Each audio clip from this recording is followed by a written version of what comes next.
Assalamualaikum warahmatullahi wabarakatuh. Kita sambung lagi untuk bahagian yang ketiga.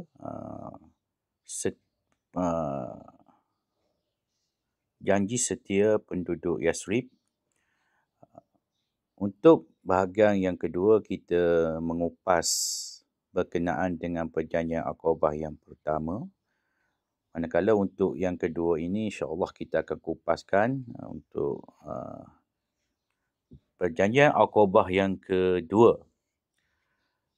Pada tahun ke-13 kenabian, sebanyak 70 orang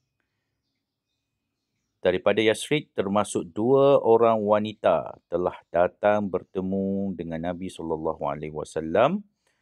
Dalam perjanjian kali ini,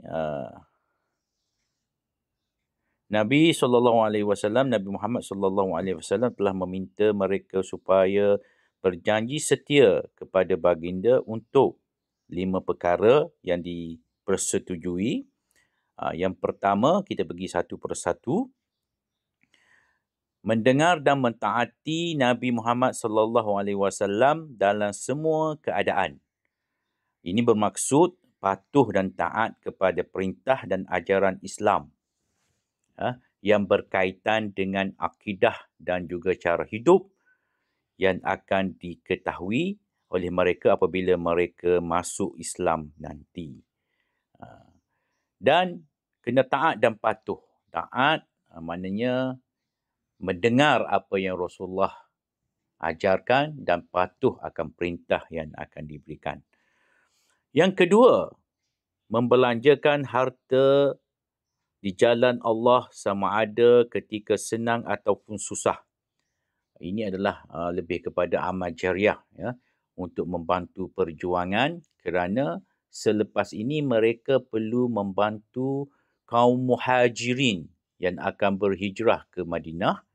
Jadi Nabi telah meletakkan satu syarat dalam perjanjian, kena membelanjakan harta ke jalan Allah. Maknanya apabila datang golongan penghijrah ataupun muhajirin nanti, mereka boleh memberi sokongan dari segi wang ringgit, bukan ringgit wang, maknanya boleh bagi rumah, boleh bagi makanan, pakaian untuk membantu saudara-saudara yang meninggalkan segalanya di Mekah.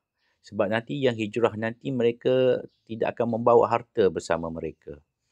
Jadi untuk memulakan kehidupan baru di Madinah, mereka perlukan sokongan harta benda daripada penduduk Aus dan Khazraj yang masuk Islam. Yang ketiga, menyeru manusia kepada kebaikan dan menolak kemukaran.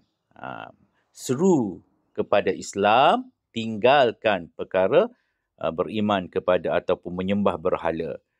Yang keempat, tabah menghadapi celaan orang kafir. Maknanya bersedia dan bersabar dengan cabaran yang akan dihadapi, sebagaimana yang dihadapi oleh penduduk Mekah yang dihina, yang dicela, yang dicerca, yang disakiti, yang diseksa. Kena sabar sebagaimana yang dihadapi oleh sahabat-sahabat Nabi yang berada di Mekah yang terancam nyawanya, yang dihina dalam masyarakat. Jadi Nabi dah pesan awal-awal kepada penduduk Madinah supaya tabah menghadapi celaan orang kafir. Dan yang seterusnya dan yang terakhir itu melindungi Nabi Muhammad SAW sebagaimana melindungi diri dan keluarga sendiri. Maknanya keutamaan menjaga keselamatan Nabi sebagai Rasul pilihan Allah Subhanahu Wa Taala adalah kewajipan bagi orang Islam. Dan kita pun sekarang ni kita kena melindungi kesucian yang ada pada Nabi Muhammad SAW. Jangan biarkan ada orang menghina atau memperlekehkan Nabi SAW. Kita hendaklah menyayangi dan mencintai Nabi lebih daripada kita mencintai diri kita sendiri. Itu yang diajarkan oleh Allah Subhanahu Wa Taala. Jadi 5 perkara ini menyempurnakan perjanjian Aqabah 1 dan 2. Kalau yang pertama, secara kesimpulannya, larangan supaya tidak melakukan perkara-perkara yang tidak elok, seperti syirik pada Allah, berzina, mencuri, merampas benda harta orang lain dan sebagainya. Dikuatkan lagi, dikukuhkan lagi dengan perintah. Tadi larangan di Aqabah pertama, ini adalah perintah supaya buat. Tadi larangan supaya tinggalkan yang pertama.